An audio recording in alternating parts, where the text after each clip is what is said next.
You jump in that way and I'll look on that side, and happy days. Yeah. Let me know when you're ready, Billy. Holding water on my lens, 1 second. Okay, we're on. Thanks. Hang on.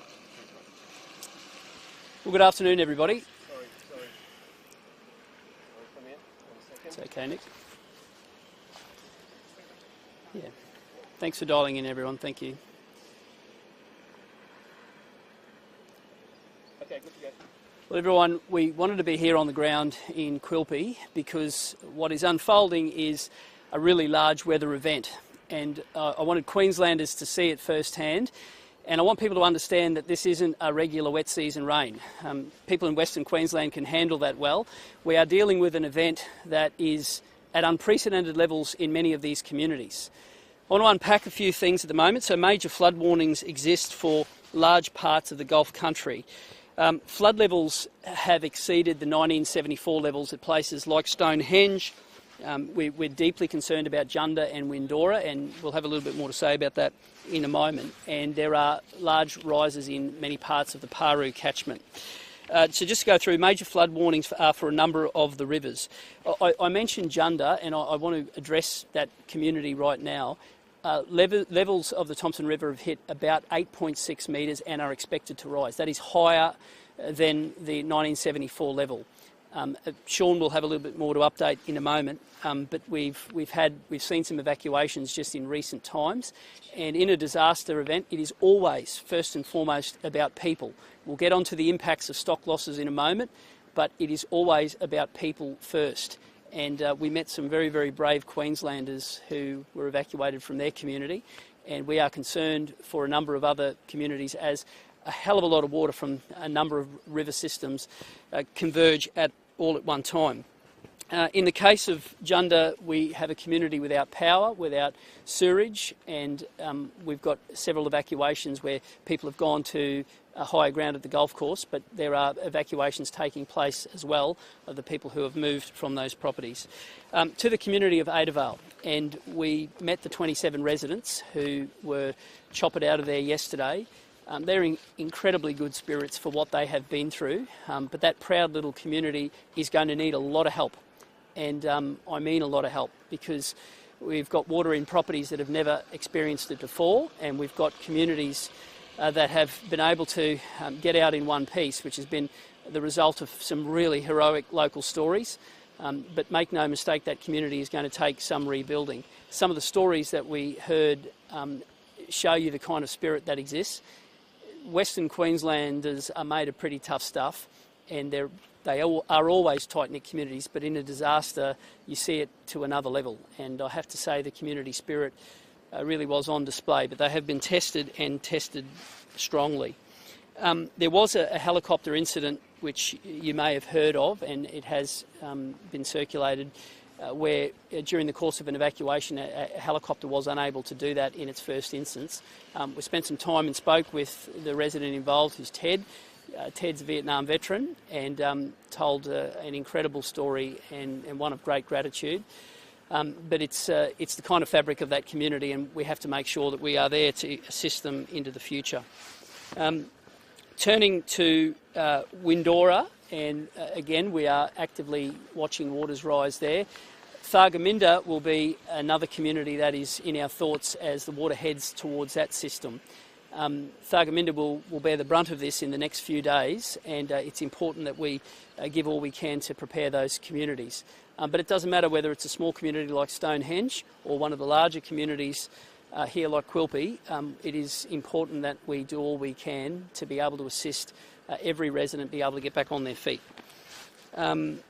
We have Queensland Fire and Rescue Department and SES staff at Jericho at the moment, and look, we saw some incredible falls overnight, even west of Mackay. And we spoke yesterday about Guru in North Queensland. So this is a large system, and it's a system that's continuing to move towards the east. So just some operational details. We've had aircraft, we've had swift water rescues, and I do want to thank the work of all the emergency services personnel in what they have done. Okay, I want to turn to livestock. Now, first and foremost, it is always about people in an event, and our priority is always making sure that we rescue every Queenslander, and the way they have responded has been fantastic, and I want to thank everyone. We do have a crisis when it comes to the impact of agriculture in a large part of our state. You are dealing with many hundreds of thousands of acres of country that will be inundated, and to put it into perspective, you've got somewhere in the order of 1 million head of cattle, 1 million sheep who are impacted at the moment, and we could see stock losses into the hundreds of thousands. Agriculture underpins these communities, and they are going to need help, not just in the short term in trying to get fodder there, but in the long term to get them back on their feet. We've had exclusion fencing damaged. We're going to have hundreds of thousands of loss of stock, and it's really going to test this community, which is why it's important we're here on the ground to show that we will see this through, and this will be a long-term recovery operation for a large part of Queensland. Disaster recovery payments, which Anne will discuss, have already been mobilised, but it is the first of more that will come, and it is important that those recovery payments are there for individuals, for businesses and for primary producers. To transport multiple bridges over many local roads, please check QLD traffic for further details. We have had a win by restoring power at Quilpie, which means that we've got telecommunications back there. But as I mentioned before, we still have a number of communities without power. Some of those have been preventatively turned off because of the likelihood of inundation to some of the substations, but at the moment it's safe to do so, power will be reconnected, and we have pre-positioned generators as well. Ongoing challenges. In the short term, we have to get fodder to try, wherever humanly possible, to keep stock alive. In the longer term, we have to make sure that we can help these communities rebuild, and we have to continue to be here to see the job through. Rains are expected to ease, but there is still a lot of water to come through, and with that is the likelihood of communities that aren't yet impacted will be impacted in the days ahead. I want to finish with this message. We needed to be here to tell these Queenslanders that they matter. We needed to be here so that Queenslanders know that all of the state have got the west and the northwest, we've got their backs. Above all, we need to be here to make sure that we shine a light that the recovery needs to continue. And my message to these communities are, you are small in number, but you're big in what you do for our state, economically, but also to the social fabric of our communities. We are better as a state because of these proud Western communities, and we will be here to see it through. Anne Ley is the local member here, but also the Recovery Minister, and I'll hand over to Anne. Thank you, Premier, and I'm member for Warrego and also Minister for Local Government, Fire, Water, Disaster Recovery and Volunteers. It's good to see that the people here from Adavale are safe in Quilpie, but we are by no means out of the woods in this region. The water here from Quilpie continues down to places like Thargomindah and further on to Hungerford. And there are also communities that are at risk, for instance, Yulo. So I've been working closely with the councils to make sure that we have preparations in place and to make sure that we keep those vulnerable people out, get them out early, because what we are seeing here is quite unprecedented. In the last 30 years, I cannot recall evacuating the community of Adavale. I also wish to advise that in relation to personal hardship assistance for people in the communities and also on properties, we have activated for the communities of the councils of Barcoo, Bulu, Quilpie and Winton. And I expect as this weather event continues there will be more activations. We've also activated loans of up to $250,000 for disaster assistance and also working capital loans of up to $100,000 and freight subsidies, which will be very important to getting fodder out into these areas, of up to $5,000. But I want to send this message very clearly to these communities in southwest Queensland. This is just the start of the assistance. We will continue to work with all levels of government, even though there's a federal election that's just been called today. We will continue to work with all levels of government, the federal government and our local governments across this region to make sure that we get the assistance for people who are being impacted. And I know there are many rural properties as well, not just the towns, who are seriously impacted, and we need to make sure that we're right there to get hold of their backs and help them through this unprecedented event as well. And I'll now hand over to Jake from the Queensland Reconstruction Authority. Thanks very much, Minister. So my name is Jake Elwood. I'm the Chief Executive Officer of the Queensland Reconstruction Authority. Jake, sorry, just don't look directly into the lens, just look between the two. Okay, no problem. Obviously, my name is Jake Elwood, the CEO of the Queensland Reconstruction Authority. The key at the moment is obviously in response, but we are obviously working very hard to make sure that we understand what the issues will be that the community will face, and they will be significant, and we will be here with them for the long haul. We work with the National Emergency Management Agency in Canberra, a federal arm of the government, and we work very closely to make sure that we get the support we need. Now, I know that an election has been called, but recovery is a bipartisan issue, so rest assured we'll be working with NEMA and we will be providing support that is required. The Queensland Reconstruction Authority will be here for the long haul, and as always we will emerge stronger. Thank you, Jake. Yeah, my name's Sean Dillon. I'm the member for Gregory, the neighbouring electorate here, and obviously the epicentre of the northern part, or the most northern reaches of this unfolding disaster. Yesterday I travelled from the Central Highlands across past Aramac and Muttaburra to Winton last night. Winton had been isolated for a number of days. Those communities I just mentioned in Muttaburra and Aramac have now also gone into a period of isolation due to substantial rainfall received last night. Today we've flown from Winton directly to Quilpie as a result of the Junda airstrip being untrafficable.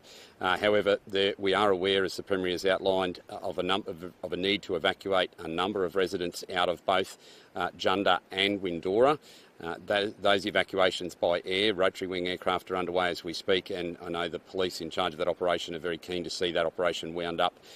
That's really concerning for two communities who historically are not exposed to this degree, and it reflects to some degree the hardship that's being experienced here in the Warrego around the people that have been forcibly evacuated because of the rising water very quickly out of their community at Adavale. So on top of this is the substantial impact to the pastoral industry. We will see the effects of this last for probably 2 years at least, but we won't fully understand the scale of this impact for several months. The two chief species affected here, but we shouldn't forget goats as well, are cattle and sheep. The destruction of fencing, which is required to contain these animals in their safe locations and on their home properties, is of an unprecedented scale. And I'm interested to hear, or you'll be interested to hear, some figures from the Mayor of Quilpie in a minute about that. But what we're going to see is breeding stock affected, the loss of young stock, the loss of cattle that are trapped by very fast rising floodwaters. I would, on behalf of the government and those pastoralists who've been directly affected, like to thank our angels in the sky, the helicopter mustering pilots who are operating their ever-reliable fleet of R22 and 44 aircraft, not only in assisting the evacuation of communities such as Adavale and people from Junda and Windora, but also properties and people from those properties in those really hard-to-reach areas. I spoke yesterday with landholders that were evacuated from Yarrika. The water reaching levels that have never been expected, many metres higher than anything that's been recorded previously, with 150 years of heritage in those places. If we look at the livestock, if I could please implore landholders, when you have the opportunity, as promptly as possible to help with that, and especially if you require fodder assistance, to contact your local mayors, the primary point of contact to assist you with disaster recovery, especially if you need either fuel, emergency food for yourself or for your livestock. Go through your local councils to submit those requests for assistance. Second to that is the disaster impact statements, which are available from the Department of Primary Industries and has been shared on a number of socials, including from the Minister of Primary Industries, Tony Perrott. That really helps us. We know it's referred to as a survey, but it's really the chief data gathering tool that will allow the assistance for recovery for those people in those areas. So can I really ask those people who are affected, when you have the first opportunity, reach for those surveys or contact the Prime Ministries through your local council, and people can assist in that regard. But certainly the thoughts of the rest of my electorate in Gregory are with the people of, essentially Yarrika right down to Junda and across to Indora, and we extend our thoughts and sympathies to those people across the electorate boundary here in Warrego. It's unprecedented, and no one wants to see anybody have to leave their home for a circumstance like this. Thank you. Mayor Quilby Shire, Ben Hall. This is the first engagement of this type we've had for a long time here. Since '63 we haven't had significant flood event like this. It's unprecedented. We've evacuated our community of Adavale to the north of us here yesterday, 27 residents out of there. That went swiftly and great. It was a great exercise to get them people out of there. It's been a very, very troubling 24 hours. Put simply, we have absolutely no idea what's coming at us out here in this district. We have no radar, and we go off our own river height telemetry cameras and stuff like that, which we lost communications with during the critical point of this actual event. As Sean pointed out there before, there's not only lives at stake, lives in the way at this point, there is also livelihoods, which is something that, the recovery of this is not tomorrow when the sun comes out, hopefully. It is years in the making of, recovery of this. People's livestock, they are breeders for next year. They are lambs for sale next year. We have sheep in full wool out here that are going. That's 12 months. That's a prior 12 months of effort of every landowner doing that. Their production's gone. So it's not just their lives that are at risk. It is definitely their livelihoods. And we feel for them, and we appeal to the state and everyone to assist us with their recovery. At the moment, we are looking at fodder drops and looking at enough avgas just to get around and just survey the damage. There's over 100,000 kilometres of cluster fencing in this shire alone. The damage to that is going to be extraordinary. I wouldn't even like to estimate what we're going to lose in that. And not only lose, but the damage to that, the stuff that can be salvaged, will be immense. It's going to be extraordinary. And that's been a 10-year project leading to this, and millions of dollars of landowners' money and funding gone into that, both from state, federal and local government. And we'll see that virtually disappear overnight. And so that we will need a huge amount of funding and support to recover in that scope. We built that in to try and get our country resilient. The rain will definitely soften the ground, but it won't soften the people in the west. They are tough. So I'd like to put that, and I would like to thank the Premier and the state, everyone, for coming out and showing their support at this critical point. It is very, very welcome. Thank you. Thanks, Ben. Before I just take questions, I just wanted to address two things. The first is the system is predicted now to move to the south and the southeast. Obviously, the prospect of flash flooding that comes with that. Certainly, residents know how to deal with that, particularly those parts of the coast who have experienced it in recent times. But we're urging people to stay connected with those warnings. And finally, I just want to pick up something that the Mayor just said. Mayor Hall is saying that what every Western Mayor has raised with us in the past few days, you've got a whole large chunk of Western Queensland that are sitting ducks because they do not have the adequate warning devices from the Bureau of Meteorology. And as a result of that, they are able to have the predictions to make the moves to keep their communities safe. And I can tell you, we're going to be putting it front and centre with whatever the next federal government looks like. It is completely and utterly unacceptable. They are sitting ducks. And if you don't have good radar, you don't have the capacity to predict where the rain is coming. And that work needs to happen sooner rather than later. Over to you for questions, guys. Thank you. Premier, we've heard that this is potentially much worse than 2019. Is that what you're hearing? Yeah. On the ground in the outback? Well, the days ahead will determine that, but you're looking at the likelihood of hundreds of thousands of loss of livestock, and that is a massive impact on so many communities, let alone the emotional heartache of people who've got water through their property. We've now got well over 100 homes that have had water inundated, and there's the likelihood of that number rising significantly. And if you couple that with the economic impact of such huge stock losses, this is a really, really big event.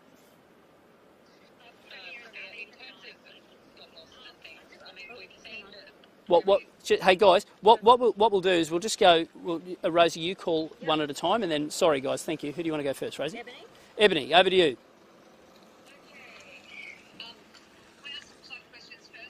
Yeah, we'll do flood, and then we'll come back to you. You got nothing else? Hello, yes, I've just got a question. It's Abby here. Thanks, Abby. Just on the helicopter incident, Premier, are you able to tell us anything more about what happened with that? A bit more detail? Yeah, so it appears that as the helicopter went to take off, it wasn't able to, and perhaps the pilot might have more to say about the reason behind it. But what I've heard is he did a heroic job in landing it safely. Ted, who I just spent some time with, he's got a few burns and a few bumps and bruises, but he's got one hell of a sense of humour, and it's just that true Western spirit. So, yeah, no, it's one of those events that shows you just. When it comes to evacuations, there's always a level of risk, and the fact that everyone was able to get out of there safely it really is one of those small rays of sunshine in an otherwise really dark time. In terms of, sorry, Premier, it's Anna from Seven, I should have said that before, but in terms of food drops, fodder drops, Yeah. have you got any details about when they'll start? Yeah, thanks, Anna. We've already engaged with the federal government, and as Jake said before, just because there's an election being called doesn't mean that the wheels of disaster recovery should stop turning. So we've already got the first step towards getting fodder onto the ground, which can't come too soon, and it will continue indefinitely, and we will resupply food where it's required. I can't be any more direct. Yes, in terms of population, it's small on number, but they're big on priority for us. Pippa, are you online? Thank you, yes. Sorry, Pippa Sheehan from 10. We've got, on a personal level, my dad got footage of a picture of him actually kicking food drops out in 1974 floods. Where is the Defence Force on this? Those drops might actually last for much longer than a couple of days if they have actually been able to find any clear ground. Yeah, that is an excellent question, because there is many of them that there isn't high ground yet to do that. So where it is able to, we've just got notification of the first of those fodder drops that have been mobilised. So you're right. There is, as far as the eye can see, it looks like an inland sea, which makes the ability to do fodder drops in the short term for large parts of this countryside not possible. But I assure you, the moment there's a window, it will occur.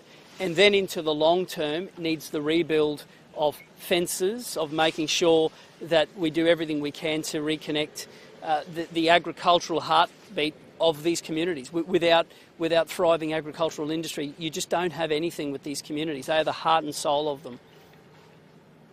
Have you reached out to the Defence Force? Yes, I have, and they have joined our disaster management centre, and they will be mobilised, I can assure you. Right now we have helicopters in the air that have been arranged through those local disaster groups, but if whatever it requires, we will be reaching out for the assistance from wherever it comes.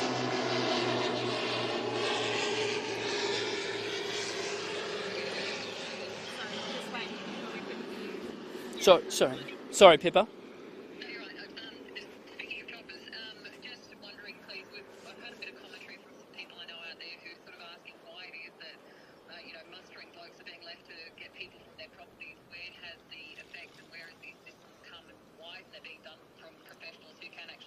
Yeah, well, yeah, there have been professionals doing it, but one thing I know about Western Queenslanders is they'll never leave a mate stranded. And some of the stories that I've heard, the local police officer being in a boat rescuing people, that's what makes Western Queensland the kind of place it is, and the people who are there. So, yes, we have had some great work done by the professionals, but it's also been mates helping mates, and that's what makes these communities so special. Yep. Nothing else flood related. Then we'll get onto that. Is there any level of concern for the southeast about this system moving? Yes, there is the likelihood into the weekend of some some severe weather warnings, and that is the prospect of flash flooding. It's the wet season, and we're just asking people to, follow the warnings and just know where your low-lying areas are and do the simple things. My focus right now is here in the west and the southwest, absolutely. But as the system moves to the east, I can assure you we'll be making sure that every Queenslander is looked after. All right, if that's it for flooding, we'll go on to other issues. Thank you. Thank you. Ebony from Nine. Just a question regarding Yes. this company seems to play a large role in the future of Star in light of the information in this report, given that your government has actually been aware of this for some time. Well, I just want to address a couple of things. Firstly, that report was paid for by taxpayers. It was kept under lock and key. We promised to release it, and we have. And aside, what that will form now is the basis of the Office of Liquor and Gaming doing a review to make exactly that assessment. But I said I'd release it, and we've released it entirely. So does that mean the future of Star still remains Well, very much in the balance? Well, I think. Well. Firstly, the Office of Liquor and Gaming need to do that assessment. So let's put that to one side. But your question is spot on about the future of Star, or the entity, whatever it looks like. I only have one concern, and that is for the workers who go there. And my laser-like focus is making sure that the doors stay open.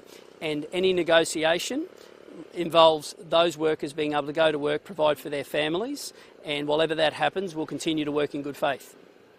Even if it involves having a strong relationship with a company that has ties to criminal links? Well, let's see what comes from the assessment from the Office of Liquor and Gaming. They're the experts, and they should be able to do that. My commitment was to release that report in full, and we've done that. It was paid for by taxpayers. The former government kept it under lock and key, and I share a vastly different view to the way we should govern. Moving on to a health issue. Yeah. We've been advised today that workers have been made redundant in the Redwood Hospital site and Yeah. told it is because of delays in the health contract. No. The health minister is saying this isn't true, but Yeah. we're hearing otherwise. Well, that's not the case. That contract was due to finish in March. That date was flagged before the election, and it has, and we will now roll into the next contract. And it's important that residents there get the world-class health system that they've been denied. So to be clear, it is absolutely essential that project gets delivered, and I can assure you it will. And the change of government means that these projects can be delivered, because they weren't budgeted properly for. They'd been blown out massively. And it's important that Queenslanders see, after 10 years of the health system going in the other direction, to support it the way it needs to be. Thank you. Thanks, guys. Thanks for your time.